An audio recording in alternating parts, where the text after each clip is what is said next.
nwa mgbafọ onye echichi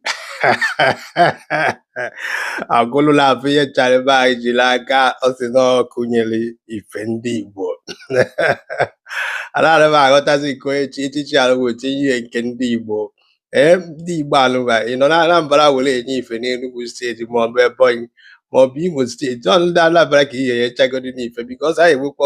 ọkụnyere ife na Imo steeti ka onye Imo steeti chukwu ọkụnyere ife ọzakwuo nke ndị Igbo mana ọ bụrụ ya ka ji maka ahụ bịa ịmara dịse senchuri ahụ na gị na-abụọ na aghọtara m ife na-eme ndị Igwe na ndị Ekwuled be anyị a na-echizikwa echichi a by merit by ife mmadụ mere ka ọ not just because of influence or because of money uru niile bụ ndị Igwe na ndị echichi Ekwuled be anyị anaghị emegheri anechara gị majikwe n'ife awonie ya elu ife na-adịghị gwa gị n'anya ahụ gbagodu mainly part of this state bụ Anambra steeti na-enwe steady electricity because ọ ihe ọkụ na-enye ife niile. Look at the mega city of Anambra, the economic city of Anambra state dịka Ọnịcha. Look at everywhere general na-asụ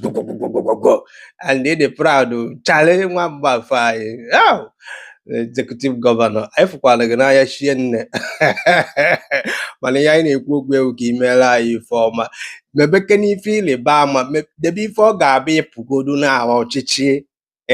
anyị ga na-echeta gị anyị ga na-ekwu maka gị etu a kịta ọ ga-aba achọ ikwu okwu ezigbo ụzọ alụrụ anyị echeta ngige achọ ikwu okwu that na education and the hospital rụrụ ọrụ echeta Peter Obi ịghọtago so mee ife ị na-ebe ama ọ bụrụ kini steady electricity etu a kịta iji nkucha ọwa kupe idebela anyị steady electricity uninterrupted electricity. Many 4 dekin 5 dekin nọ na Ọnịcha today Awada, Mkpọ, Kedafia bụ Okpoko, Ọdekpe, Tere. Do you understand what I'm saying? Fege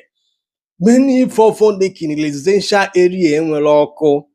ịfụta every morning abịa dọba galọn kwụọ na line a na-agba mmiri na-ebugo na 4 dekin because of gịnị there is no electricity and the governor anyị ji akụpe n'aka na-asị na ọ bụ ọkụ na-enye ife ndị ojii anyị ya wepụta ebe a na-ekwu na anyị nwere problem mụ na-eche na nne na mma ome ekwu ya ịlụkata ife chara ji n'aka dụkata ife ọkụ nyere ife ndị Igbo mana jen na-asụ here and there na Ọnịcha ịbatakwana na village nkọ gbagodo m any village na Anambra today kita na experience 24 hours electricity